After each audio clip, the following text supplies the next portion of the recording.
Hello friends, welcome to EPG Pathshala. I am Poonam Chawla, an assistant professor with Maharaja Agrasen Institute of Management Studies in Rohini. Today we are going to discuss the interesting subject of adult learning. Let us talk about adult learning. I will give you an introduction to adult learning. Adult learning theory was developed out of a need for a specific theory of how adults learn. Educational psychologists, recognizing the limitations of formal education theories, developed andragogy, so-called theory of adult learning. Andragogy can be defined as an organized and sustained effort to assist adults to learn in a way that enhances their capability to function as self-directed learners. Most of what is known about learning and the practice of teaching is derived from studies of learning in children and animals. From this emerged the technology of pedagogy, a term derived from the Greek stem paid, which means the child, and agogos means learning. So, pedagogy means specifically the art and science of teaching children. One problem is that the children aspect of the definition is usually lost. Let us look at the learning enhancement factors. The knowledge, skill, trait, motive and self-concept needed by people for bringing out a specific behavior for performance can be learned. But there are certain factors which encourage or hinder the learning. Trainee characteristics. Let us discuss the characteristics of the trainee. Trainee characteristics are trainability, that is ability, motivation and perception of work environment, attitude and self-concept of the trainees. Trainability means the trainee's preparedness for the learning to happen. The previous education and experience contributes to the preparedness. For example, an illiterate person cannot be trained as a teacher for primary school. Similarly, it is difficult to teach a supervisory role to a person if he does not know the fundamental aspects of the job role which he has to supervise. Training design. The features of the training design include content, methodology and delivery, and it plays an important role in maximizing the learning. The program should have been designed scientifically by keeping in mind the learning objective, the trainee characteristics and the contextual constraints so as to ensure the targeted learning. For example, how can the illiterate trainees learn through self-study method? Similarly, blind trainees cannot benefit by demonstration of the trainer or by a video show.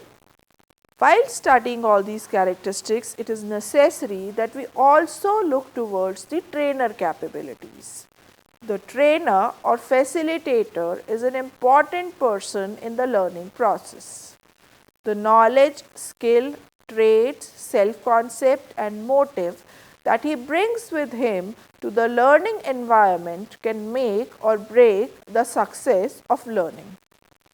Even in a self-study learning approach, the trainer or the facilitator plays a role in the way he has developed the learning material. Training environment. The training environment includes both physical environment and the psychological environment. The things like surroundings, settings and locations are the components of physical settings. The training center must be equipped with learning amenities like training aids, labs, libraries and well-designed classrooms. The center should be surrounded by a pleasant neighborhood with parks, trees and playgrounds which is free from pollution of noise, dust, smell and other irritants. Psychological environment is the atmosphere in which training is being conducted. For example, if a program is conducted on why employees should be loyal to their employer and there are widespread rumors about large scale retrenchment of employees, the result may not be successful learning. We can see in the next slide the pictorial representation of the factors that contribute to enhance learning. Transfer of learning. Retention of learning is a prerequisite to transfer of learning. Retention of learning is very important as the learning itself. Retention of learning hereby refers to the ability to recall the learned abilities as and when required at a later date. If the trainees fail to retain what they learned, then it is only a waste of time and money. There are certain factors that contribute to the retention of learning, like meaningfulness of the material, degree of the original learning, and interference. Transfer of learning means realizing the learned abilities of training in the form of performance at work or the ability of the trainees to successfully use the learned capabilities for task performance on the job. Assumptions that are to be taken in andragogy. Malcolm Knowles adapted the theory of andragogy teaching strategies for adult learners to adult learners in the 1970s. Knowles' andragogy outlines theoretical and practical methods based on 6 characteristics of adult learners. Understanding these characteristics will help inspiring the adults to enhance their skills and improve the quality of training. What the learners need to know. Adults need to know that they should learn something, why they should learn something rather. Under the more standard pedagogical model, it is assumed that the students will simply learn when they are told. Adults, however, are used to understand what they do in life. They want to know the reason as to why they need to learn something or how it will benefit them. The learner's self-concept. Adults resent and resist situations in which they feel others are imposing their will on them. In spite of their need for autonomy, previous schooling has made them dependent leaders. It is the job of the adult educator to move adult students away from their old habits into new patterns of learning where they become self-directed, taking responsibility for their own learning and direction that it takes. The role of learner's experience. The role of the learner's experience was described by Knowles. Adults come into an educational activity with different experiences than youth. There are individual differences in background, learning style, motivation, needs, interests, and goals, and it creates a greater need for individualization of teaching and learning strategies. Adults more easily understand the experience of their colleagues and their own experiences. Incorporating discussions, simulations, problem solving activities or case methods helps in quick grasping of information in the training and applying the information to their job. What is the readiness to learn in adults? Adults become ready to learn when they know that it will help them in coping effectively with their real life situations. Adults want to learn what they can apply in the present, making training focused on the future. Training that does not relate to their current situations is not effective. Learners will be far more interested in developing knowledge and skills that they can apply in their current day-to-day activities. The less the training applies to their current role, the longer they'll have to wait to utilize their knowledge and hence they will put less attention. Orientation to learning. Adults are life-centered or task-centered or problem-centered in their orientation to learning. They want to learn what will help them perform tasks or deal with problems they confront in everyday situations. Much like the readiness to learn, adult will be far more interested in developing knowledge and skills that they can apply in their current day-to-day activities. Teaching practical techniques in the context of their day-to-day activities will be far more acceptable rather than teaching them theoretical concepts. Motivation. Noel says that adults are responsive to external motivators like better job, higher salaries, but the most potent motivators are internal like job satisfaction and self-esteem. Their motivation can be blocked by training and education that ignores adult learning principles. So, helping learners understand how training will help them to do their jobs better, perform better, will help them in receiving more rewards and recognition. Principles of effective adult learning. Vela suggests the 12 principles for effective adult learning. They are: number 1, involve the learner in determining what is to be learned. Provide safety in the environment between teacher and learner for learning and development.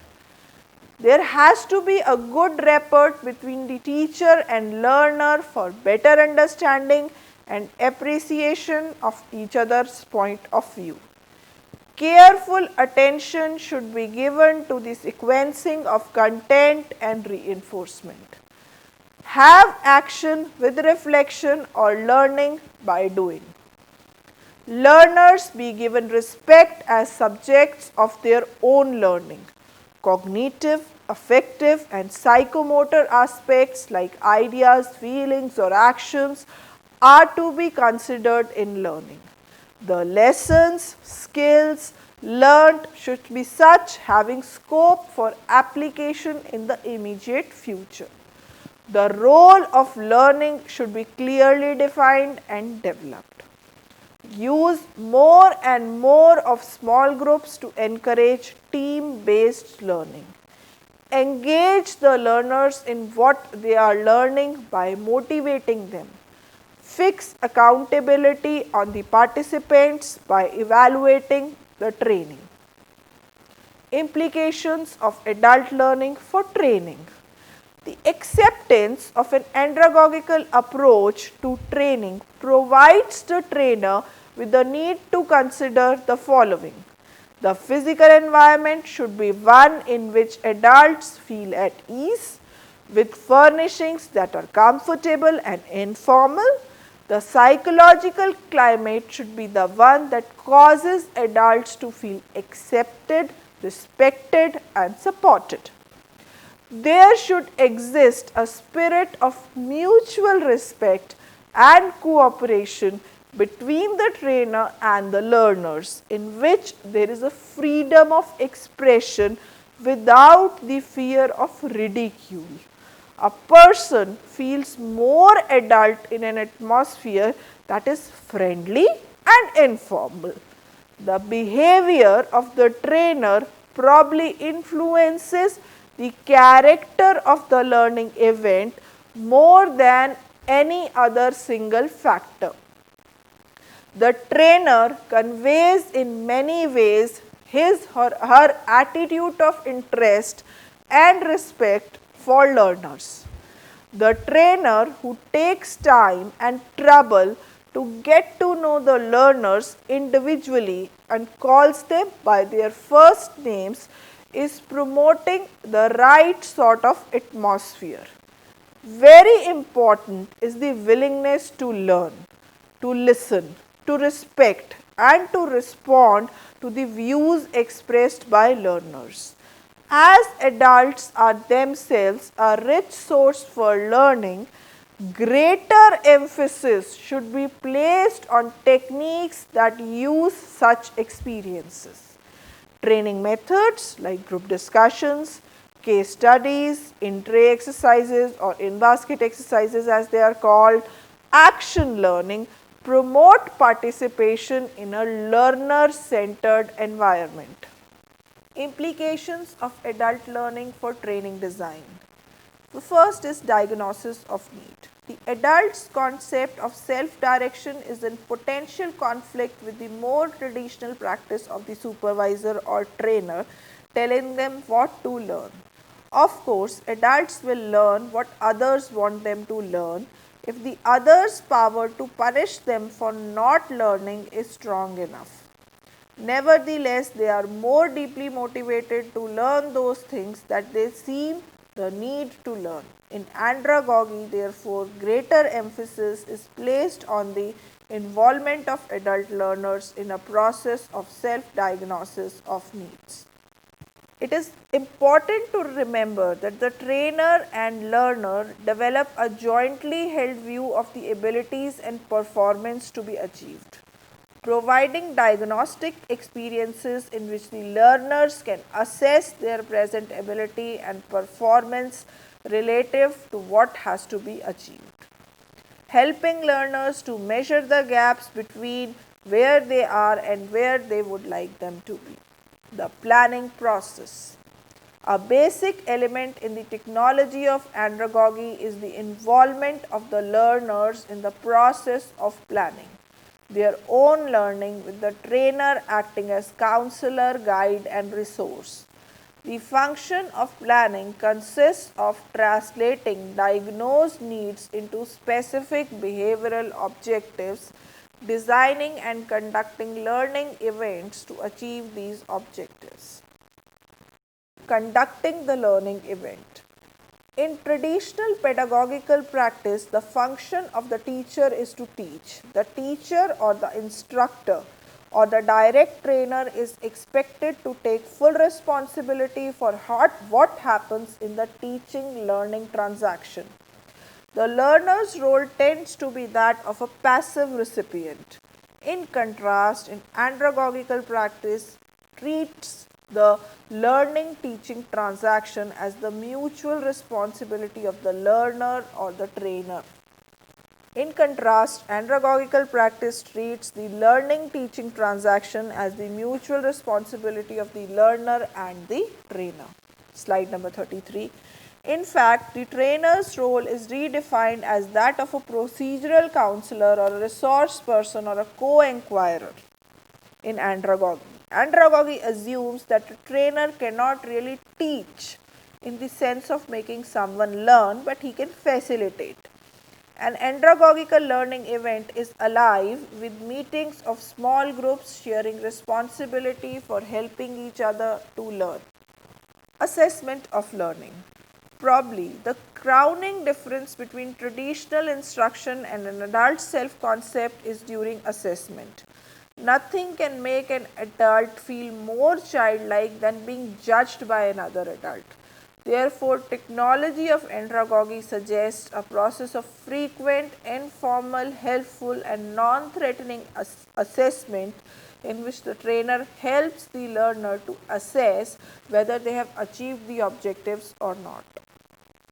In fact, what is happening in practice is that the procedures being used for the diagnosis of learning needs are being employed to help learners measure gain in competence. For example, by comparing performance in solving or coping with a simulated learning experience, learners are encouraged to assess their competence relative to similar work-related situations. They must set an example by being open to feedback regarding their own performance and the design of the learning events. They must be skillful in establishing a supportive climate in which an individual performance can be looked at objectively, although the information may be hard for the individual to accept. Self-assessment of this kind requires trainers to create and use a variety of techniques. Experience. All learners enter a learning event with a different background of experience. The longer they have lived, the greater the volume of experience and possibly but not necessarily the wide variety of experiences. If you ask children who they are likely to identify themselves in terms of who their parents are, where they live, and what school they have attended. Their self-identity is largely derived from external sources. A somewhat modified response would be obtained from a person who is in early 20s for the same question. His identification would be concerned with academic attainment, career prospects, outside interests, and possibly an employer. But to adults, particularly ones in middle age, their experience is themselves. They define who they are and establish their self-identity based on their accumulation of a unique set of experiences. So, if you ask adults who they are likely to identify themselves with their occupation, where they have worked, they have traveled, and what their training and experience have equipped them to do. Because adults define themselves largely by their experience, they have a deep investment in its values. So, when they find themselves in a situation where their experience is not being used or it is minimized, it is not just the experience that is being rejected, rather the individual feels that he is being rejected. It's the pictorial representation of the design issues and the implications associated with it. When to use andragogy? Andragogical methods are best when they can be applied in community situation and corporate situations that are supported of a self-directed learner. Human resource department should also consider andragogical principles when designing their employee development programs. Andragogy may not be appropriate for higher education, as it is not intended for the development of foundation of theories or practices that are critical in the higher educational environment. However, some of its implications should be considered for short-term practice, in particular using case studies and group discussions among the learners so that they can share their perspectives and life experiences with their fellow learners. When applying andragogy to learning, task or goal of the learner will determine if direct or indirect methods of instruction should be used. If a concept is one that is previously unknown to the learner, then more direct instruction will be necessary. An effective method is to address specific topics of immediate concern and then expand to how it can be applied in other situations. However, the learner needs to know why the concept to be learned is important in order for the learner to remain motivated. It may also encompass intentional and unintentional learning situations. For example, when designing material to facilitate learning a computer program, providing a list of commands that must be memorized is inadequate. The instructions need to be organized by task and presented in a manner which is similar to how it will be used. Let us look at the summary of the complete module. This module discussed the meaning, principles and assumptions in adult learning, that is andragogy. Many adults believe that they learn through experience. As a result, trainers need to provide opportunities for trainees to experience something new and discuss it or review training material based on their experience. Despite the learner ultimately having control of learning through self-directed means, the instructor and instructional designer need to facilitate the opportunities for the learner to experience growth. Andragogy reorients adult educators from educating people to helping them learn. This method used may range from isolated instruction within a curriculum or integrated instruction. The learner must be within an environment that values self-directed learning. Noyes places an emphasis on the concept of safe environment. Please remember that learning is a lifelong process. A particular skill might be taught once. However, within a supportive environment, the learner might learn new approaches or methodologies from their fellow learners over time. Adult learning theory is especially important to consider in developing training programs because the audience for many such programs tend to be adults. Thank you. I hope you understood the module well.